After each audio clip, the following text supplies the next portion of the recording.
So, armor packs defy fucking gravity, apparently. I mean, sorry, that's my bad, I guess. I decided to put armor on the payload. You know, the one place where everyone's supposed to group up at. I should have fucking known better. I mean, fuck me, right?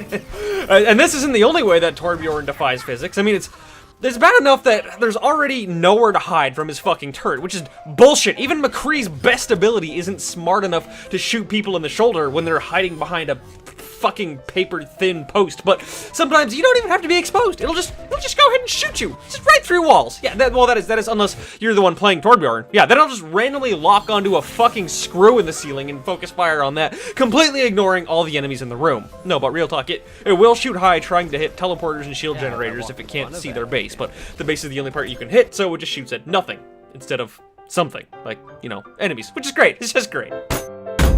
So we all know that it's a pretty bad idea when you're playing Reaper to teleport into a large group of enemies because you're totally vulnerable mid-teleport. You can't move at all, but people can still shoot you. Or can they? Hi, Spellwhack, Sean. No, I'm kidding. So this matters more for the people attacking Reaper than for playing Reaper, because you still never want to be teleporting into a fat group of people, but there's a fraction of a second where a teleporting Reaper is completely invulnerable to damage. Now, you could use this little quirk if you're, let's say, caught out in a Diva ult and you time the invincibility perfectly, but a more realistic application of this knowledge is when you're attacking Reaper, don't blow your load too early, because he might still be invulnerable. You could end up wasting a Helix rocket, or worse, fucking charging at him, thinking it's a free kill, and then finding yourself out of position with a tank killer between you and the rest of the team. You know, not that I would know from fucking first-hand experience, but you live and you learn. Or you know, in this case, you learn and then you die. Aiming at Genji when he's in midair is unreliable at best. This wouldn't be so bad if your bullets just randomly went through his body and the game didn't even register the collision, but no, you can clearly see both hit scan and projectiles colliding with him, but they just don't fucking count. I wish when people shot me, it just didn't fucking count. There is no secret tip to abusing this or using it to your advantage. But you know what's annoying about things like this? There's still going to be the occasional neckbeard out there defending it, saying shit like, well, you should know that the model isn't actually indicative of the hitbox, and all you have to do is memorize where the hitbox is. This isn't even a bug, just a complaint made by bad players. But I don't think it's too far of a stretch to assume that when I shoot someone with my bullets, then they should get hit by my bullets. If the first thing doesn't lead to the second thing, then there's a problem with the game. This is nothing new, I'm sure you know about it, and so does everyone else, but I feel like it deserves a place on this list because of its prevalency. Reinhardt's fucking ultimate. Everyone who plays Overwatch goes through a phase of asking, how the fuck did that hit me? And then they look up Reinhardt's ultimate and they go, wait, what, that's how it works? Like, what it does has nothing to do with what it looks like. It looks like an earthquake that disorients anyone standing on the ground 20 feet in front of him. In reality, it launches 5 projectiles in front of you in a cone shape, which collide with shields and walls, reach about 10 feet up into the air, and linger for about a second. When you draw their area of effect, it looks drastically different from what you're seeing the ability do. Earthshatter desperately needs its animation to be reworked. Most of us have just accepted it, but it really is just very bad. Fucking Deadeye. I'm not gonna go all the way down this path, but so the skull doesn't represent a damage modifier for the person being hit. It represents a damage modifier for the bullet being fired at them. Like, he has to fucking crank his magnum to do more damage. Crank his magnum. Now, most of the time this is fine, namely because the bullets never fucking hit anyone anyway, but that's beside the point. It's weird because sometimes your insta-kill bullets will be aimed at one person, but hit someone else who had the common sense to stay out of your line of sight for most of that time. So, if you're still confused, here's an example. Look at this bastion, and ignore the 2 on the right. Because we can see the skull, we know the bullet reserved for it is going to do lethal damage. But when we jump down, it turns out there's another bastion right in the way. Since the new bastion just entered McGee's Deadeye range, it soaks its own bullet, worth about 20 damage, but then it also soaks the fatal bullet reserved for the other bastion, who remains completely unharmed. The first bullet did 20 damage, the second did like 400, but they hit the same target. and they didn't even hit this target that had a skull on it. You might ask, when is this ever going to affect me? Like, how about when you're Genji dashing in front to reflect his shots? Because it sure as fuck affected me. You might figure even if he does shoot, at least it won't do much damage because he wasn't looking at you, and you can reflect the rest of his shots. But nope, he doesn't even have to fucking see you, and he'll still get the kill. But at least Widowmaker on attack walks away unharmed.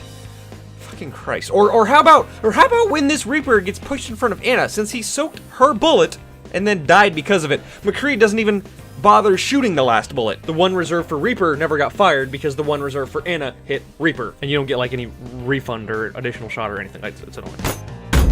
So a while ago, I made a video about Roadhog's hook. Well, actually, I made a couple videos about Roadhog's hook because Jesus Christ was that thing so broken. And you know, I'm a professional YouTuber, so I should be all mature and shit, but God, fuck everyone who said it was fine. God damn, it is so much better now that they fixed it. Oh my God, I'm so glad Blizzard didn't listen to these fucking retards. Anyways, here's your quirk. If at any point in your hook you lose line of sight with the hook's original destination, it snaps back.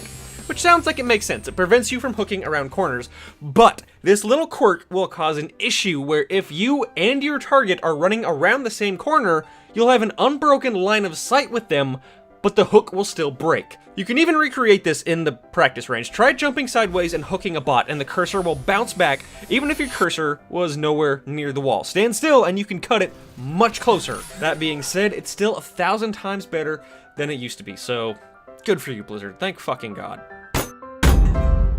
This one drives me fucking crazy, and I know it shouldn't, because I know it's happening by design, but have you ever been rearing to go, fucking chomping at the bit trying to get back into the fight, but that last 0th second on your respawn time seems to just take fucking forever?